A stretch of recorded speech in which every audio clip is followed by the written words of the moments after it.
नमस्कार दोस्तों, कैसे हो आप सब। अच्छे होंगे, मैं ख्वाहिश करता हूँ। आई होप आप सब बहुत अच्छे होंगे और पढ़ाई कर रहे होंगे। आप भी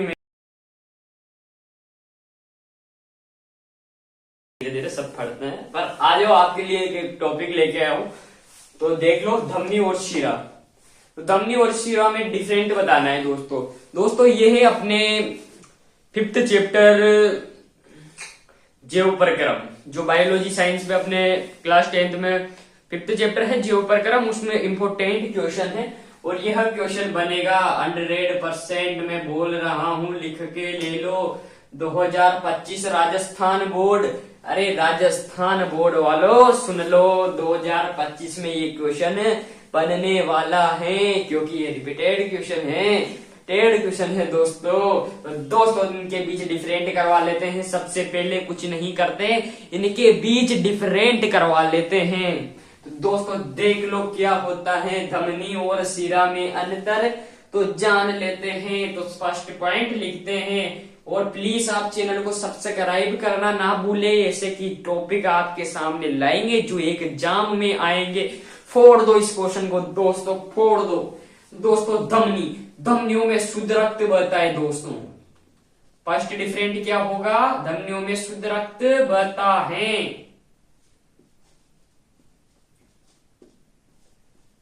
कितना सिंपल है कि धमनियों में शुद्ध रक्त बहता है, शिराओं में अशुद्ध रक्त बहता है, शिराओं में अशुद्ध रक्त बहता है।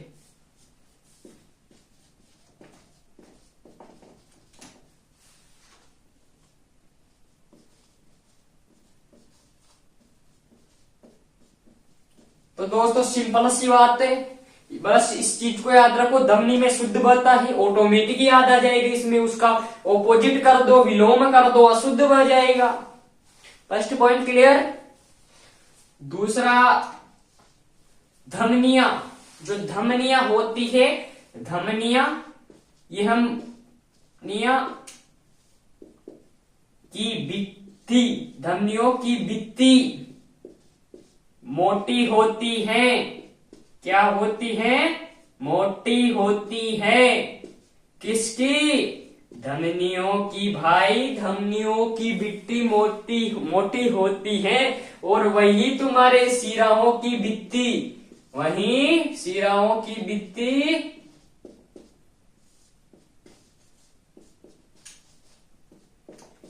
पतली और लचीली होती है भाई, बिल्कुल ऐसी लचीली भी होती है शिराओं की भित्तियां। ठीक है। और अब लास्ट पॉइंट है थर्ड, जिसमें धमनियों में पच्च फरवा रोकने के लिए वाल्व पाए जाते हैं। धमनियों में वाल्व पाए जाते हैं। वही भैया, शिराओं में कोई किसी प्रकार का वाल्व नहीं पाया जाता, नहीं पाया जाता।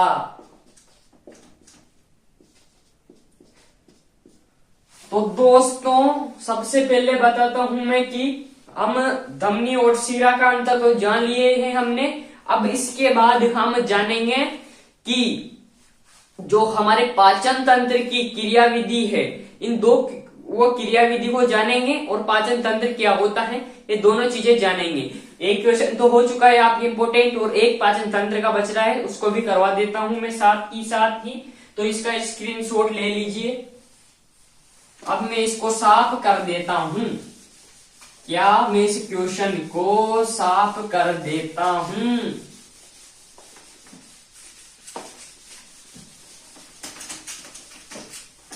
दोस्तों अब आ गया आपकी उभरता क्वेश्चन।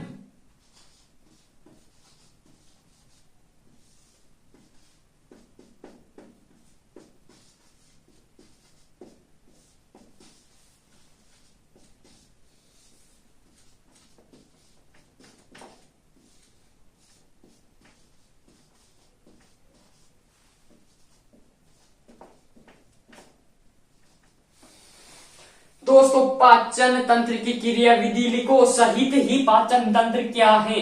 सहित ही चित्र बनाओ तो चित्र भी बनवा सकते हो आप, पर पहले पाचन तंत्र की क्रिया विधि सीखते हैं दोस्तों। क्या है क्रिया विधि, क्या होता है पाचन तंत्र, तो जान लेते हैं।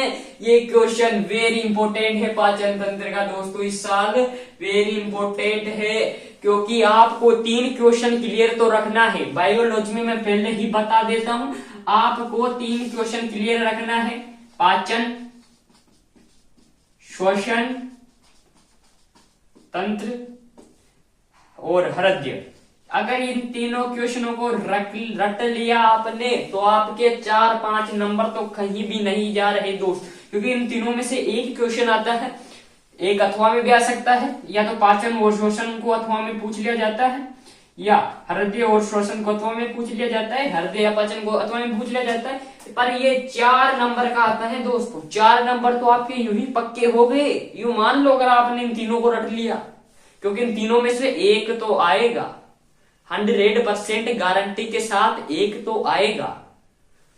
ठीक है, तो जानते हैं पाचन तंत्र। तो दोस्तों सबसे पहले पाचन तंत्र की परिभाषा जानते हैं। तो जटिल पदार्थों को डायरेक्ट शॉर्ट तरीके से बताता हूं मैं। जटिल पदार्थों को छोटे छोटे, ये जटिल पदार्थ है, ये भोजन का बड़ा कण है। अब इसको हम दांतों द्वारा, मुंह द्वारा, लार ग्रंथियां वगैरह सब मिक्स होके, घुलनशील हो ऐसे छोटे छोटे छोटे छोटे पदार्थों में विभक्त कर देंगे, इसे हम पाचन तंत्र कहते हैं। यानी जटिल पदार्थों को, भोजन के जटिल जटिल बड़े वाले पदार्थों को छोटे छोटे पदार्थों में बदलना ही पाचन तंत्र कहलाता है। यार क्या कहलाता है, छोटे पदार्थों में बदलना, भोजन के बड़े पदार्थों को छोटे पदार्थों में बदलना पाचन तंत्र कहलाता है। पाचन तंत्र 2 प्रकार का होता है दोस्तों, पाचन तंत्र 2 प्रकार का होता है, देख सकते हो आप यहाँ पर स्क्रीन पर। एक तो आहार नाल होती है जो 8 से 9 मीटर लंबी होती है, आहार नाल, और एक होती है ग्रंथि, पाचन ग्रंथि, जिसे आप बोलते हो, जानते होंगे, ऐसी तो बात नहीं है। पाचन ग्रंथि और आहार नाल। अब इसकी क्रिया क्या करती है, सबसे पहले मुख में जाता है भोजन, मुख में दांत पाए जाते हैं। दांत 4 प्रकार के होते हैं, रदनक, कर्तनक, चौनक, अर्धचौनक। ठीक है, फिर जाता है ग्रसनी में भोजन। ग्रसनी क्या करती है, ग्रसनी भोजन को धक्का लगाने का काम करती है, धक धक धकाक, धक्का लगाती है। फिर ग्रसनी के बाद आपके होता है, क्या होता है, ग्रसनी के बाद अमाशय होता है। अमाशय के आपके 3 पार्ट होते हैं, कौन कौन से, कार्डिय, फंडिस और एक होता है पाइलोरिक। दोस्तों क्या बात है, क्या बात है। एक क्वेश्चन तो आपका यूं ही बन चुका है यहां से ही कि अमाशय के कौन से भाग में, अमाशय के तीनों भागों में से, अमाशय के तीनों भागों में से कौन से भाग में भोजन 3 से 4 घंटे उपस्थित रहता है, ये क्वेश्चन भी आ सकता है। तो फंडिस भाग में भोजन 3 से 4 घंटे उपस्थित रहता है। ठीक है, फिर अमाशय के बाद आता है छोटी आंत, बड़ी आंत, फिर आता है मल द्वार, जिससे भोजन बाहर निकल जाता है मल के रूप में। छोटी आंत में क्या होता है, छोटी आंत में कार्बोहाइड्रेट, वसा वगैरह आदि का पाचन होता है, और बड़ी आंत में जल का अवशोषण होता है। इसलिए दोस्तों जब भी मल वगैरह निकलता है तो मल आसानी से निकल सकता है, क्योंकि उधर बड़ी आंत में अवशोषण हो जाता है जल का। ठीक है, अब पाचन ग्रंथि देख लेते हैं। तो सबसे पहले आती है लार ग्रंथि, जो कहां पाई जाती है, मुख में पाई जाती है। और लार ग्रंथि लार रस स्त्रावित करती है। और लार ग्रंथि में कौन सा एंजाइम पाया जाता है, ये भी याद रखना, टाइलिन। अब यकृत ग्रंथि में कौन सा एंजाइम पाया जाता है, कौन सा पाया जाता है, एमाइलेज। ठीक है, और अग्नाशय में कौन सा, ये आपकी 3 ग्रंथियां हो चुकी है। सबसे बड़ी ग्रंथि कौन सी है, एक क्वेश्चन यहां से भी बन चुका है कि सबसे बड़ी ग्रंथि कौन सी है। भाई हमारे सबसे बड़ी ग्रंथि तो यकृत ग्रंथि है, ये आप जानते होंगे मेरे हिसाब से। अग्नाशय कौन सा एंजाइम करती है, तो ट्रिप्सिन ये करती है। ठीक है, तो आज के क्वेश्चन समझ में आए होंगे, मैं आशा करता हूँ। वैसे ही नेक्स्ट वीडियो जरूर लेके आएंगे हम आपके लिए, और प्लीज लाइक करना और चैनल को सब्सक्राइब करना मत भूलना बिल्कुल भी। जय श्री राम, राधे कृष्णा।